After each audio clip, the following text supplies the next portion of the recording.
Genesis 21. The birth of Isaac. Now the Lord was gracious to Sarah as he had said, and the Lord did for Sarah what he had promised.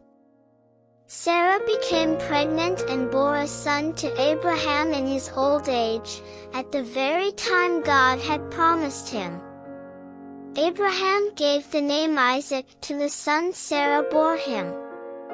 When his son Isaac was 8 days old, Abraham circumcised him, as God commanded him. Abraham was 100 years old when his son Isaac was born to him. Sarah said, "God has brought me laughter, and everyone who hears about this will laugh with me." And she added, "Who would have said to Abraham that Sarah would nurse children? Yet I have borne him a son in his old age." Hagar and Ishmael sent away. The child grew and was weaned, and on the day Isaac was weaned Abraham held a great feast. But Sarah saw that the son whom Hagar the Egyptian had borne to Abraham was mocking. And she said to Abraham, "Get rid of that slave woman and her son, for that woman's son will never share in the inheritance with my son Isaac."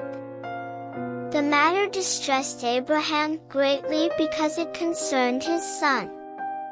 But God said to him, "Do not be so distressed about the boy and your slave woman.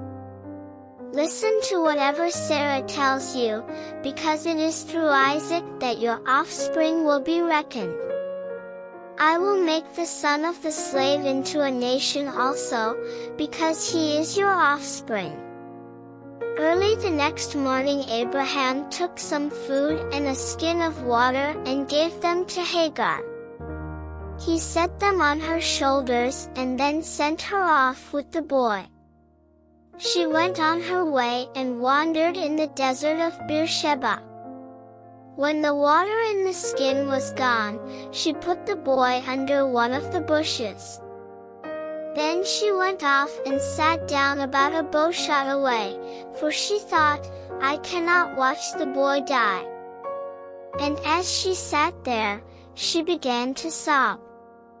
God heard the boy crying, and the angel of God called to Hagar from heaven and said to her, "What is the matter, Hagar? Do not be afraid, God has heard the boy crying as he lies there. Lift the boy up and take him by the hand, for I will make him into a great nation." Then God opened her eyes, and she saw a well of water. So she went and filled the skin with water and gave the boy a drink. God was with the boy as he grew up. He lived in the desert and became an archer. While he was living in the desert of Paran, his mother got a wife for him from Egypt. The treaty at Beersheba. At that time Abimelech and Phicol the commander of his forces said to Abraham, "God is with you in everything you do. Now swear to me here before God that you will not deal falsely with me or my children or my descendants.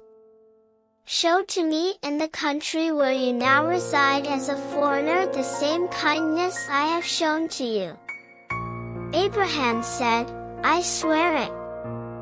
Then Abraham complained to Abimelech about a well of water that Abimelech's servants had seized.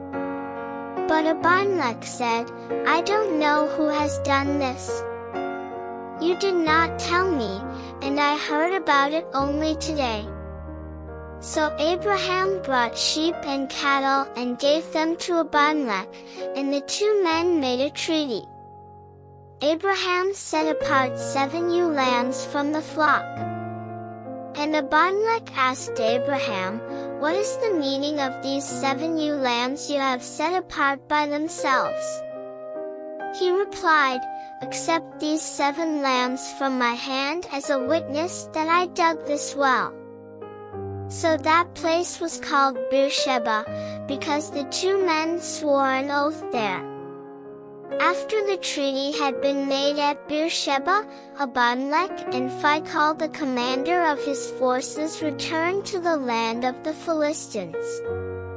Abraham planted a tamarisk tree in Beersheba, and there he called on the name of the Lord, the eternal God. And Abraham stayed in the land of the Philistines for a long time.